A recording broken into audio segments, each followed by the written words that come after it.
ठीक अगले ही दिन पैगंबर मोहम्मद मुस्तफ़ा सल्लल्लाहु अलैहि वसल्लम अपने सहाबाओं के साथ में फजर की नमाज के बाद बैठे हैं और उन्हें बोल रहे हैं, ए मुहाजिरों, ए अंसारों, क्या तुम्हें पता है तुम्हारे पीठ के पीछे क्या हुआ?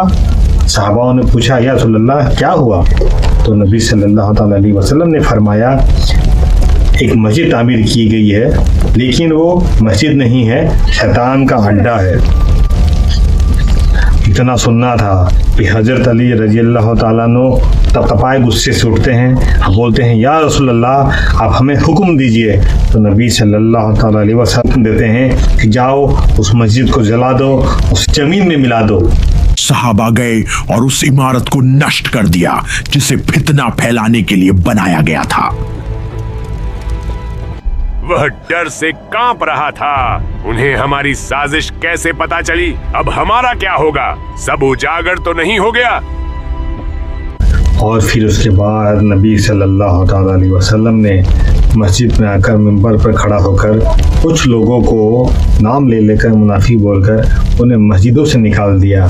ये नबी सल्लल्लाहु अलैहि वसल्लम ने ये भी फरमाया, सही बुखारी की हदीस है, जिसने ला इलाहा इल्लल्लाह का कलमा पढ़ लिया उस पर शक ना करो। इसलिए नाम ज़्यादा ज़रूरी नहीं है, कैरेक्टर जानना उससे ज़्यादा ज़रूरी है।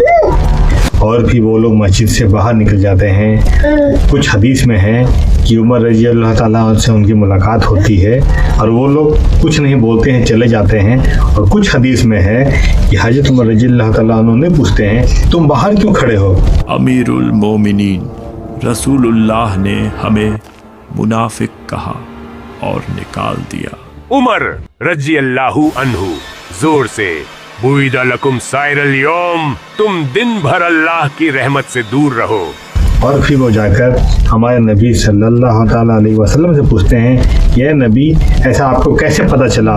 तो नबी सल्लल्लाहु अलैहि वसल्लम ने उनको बताया, मुझे अल्लाह की तरफ से संदेश आया था और फिर जो मुनाफिक आते हैं उनके साथ में शैतान आता है, तो मैं उन्हें देख कर पहचान लेता हूँ कि कौन मुनाफिक है। घटना के बाद फितना कम होने लगा, विरोधी डर गए, गुस्सा भी है, उदासी भी है और समझ नहीं पा रहे क्या करें। यहाँ पर एक बात ये भी जाहिर होती है कि नबी सल्लल्लाहु अलैहि वसल्लम को गैब का इल्म था, वरना वो इंसान को देखकर उसके पीछे की मुनाफिकान हरकत को वो कैसे पहचान पाते हैं।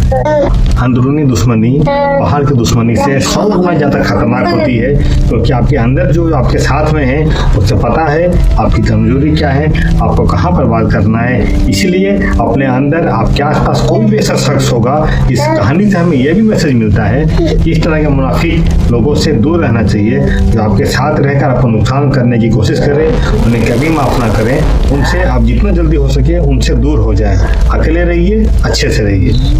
इन्होंने इसका नाम मस्जिद दिया, हालांकि ये इनके साजिशों का अड्डा था। यहाँ पर ये लोग हथियार छुपाते हैं, साजिश से करते हैं कि कैसे करके ये पैगंबर मोहम्मद को मदीने से निकाल सके।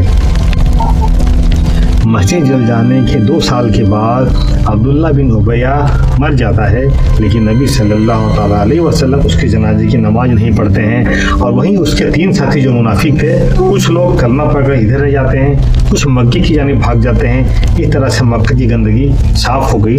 अब अंदर में इनका कोई दुश्मन नहीं था। इस तरह से इस्लाम मजबूत हुआ और फैलता गया।